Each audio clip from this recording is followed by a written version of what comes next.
বিসমিল্লাহিররহমানিররহিম। আজকে আমাদের দীর্ঘ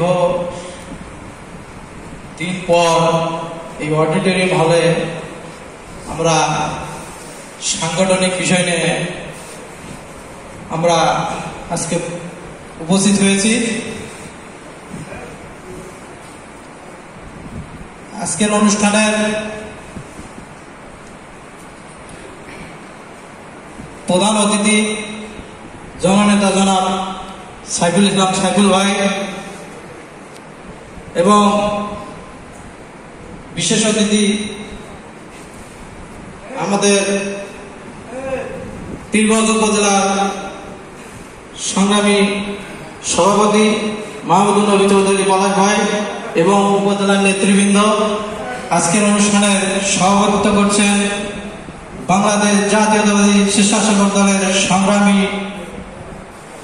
আহ্বায়ক মনোয়ার হোসেন মনু ভাই, সঞ্চালনে আছেন আনোয়ার হোসেন রতন ভাই এবং উপজেলার অন্যান্য নেতৃবৃন্দ। উপস্থিত আছেন আমাদের স্বেচ্ছাসেবক দলের 15টি ইউনিয়ন থেকে আগত সদস্য সচিব, আহ্বায়ক এবং যুগ্ম আহ্বায়ক, সিনিয়র যুগ্ম আহ্বায়ক এবং আমার প্রাণপ্রিয় স্বেচ্ছাসেবক দলের কর্মীবৃন্দ। আপনাদেরকে সবাইকে আমার প্রাণপ্রিয় সংগঠন বাংলাদেশ জাতীয়তাবাদী স্বেচ্ছাসেবক দল 1 নং চৈত্রকল ইউনিয়নের পক্ষ থেকে রক্তিম শুভেচ্ছা ও অভিনন্দন এবং সালাম। আসসালামু আলাইকুম ওয়া রাহমাতুল্লাহি ওয়া বারাকাতুহু।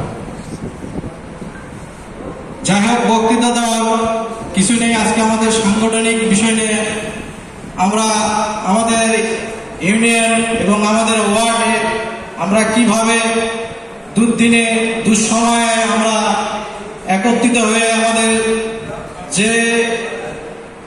আমাদের সঙ্গে যারা ছিল সবসময়, সে কৃষক হোক, সে দিন মজুরি হোক, সে ভ্যান চালক হোক আর রিক্সাওয়ালা হোক, সে যেই হোক না কেন, আমাদের দুঃসময় যারা কাজ করছে আমরা তাদেরকে সুন্দরভাবে একটা কমিটি উপহার দেব। তাদেরকে আমরা তাদের নেতৃত্বে আমাদের স্বেচ্ছাসেবক দলের সকল কার্যক্রম চালাবো আমরা। তো আমরা বিগত দিনে যেভাবে ছিলাম, সামনে আমরা যেভাবে অগ্রসর হওয়া যায় আমরা সেইভাবে কাজ করব। কোনো দ্বিধাদ্বন্দ্ব কারোর মধ্যে কোনো কিছু রাখবো না, এই আশাবাদ ব্যক্ত করে সকলের সুস্বাস্থ্য ও দীর্ঘায়ু কামনা করে আমি আমার সংক্ষিপ্ত বক্তব্য এখানে শেষ করছি। আসসালামু আলাইকুম।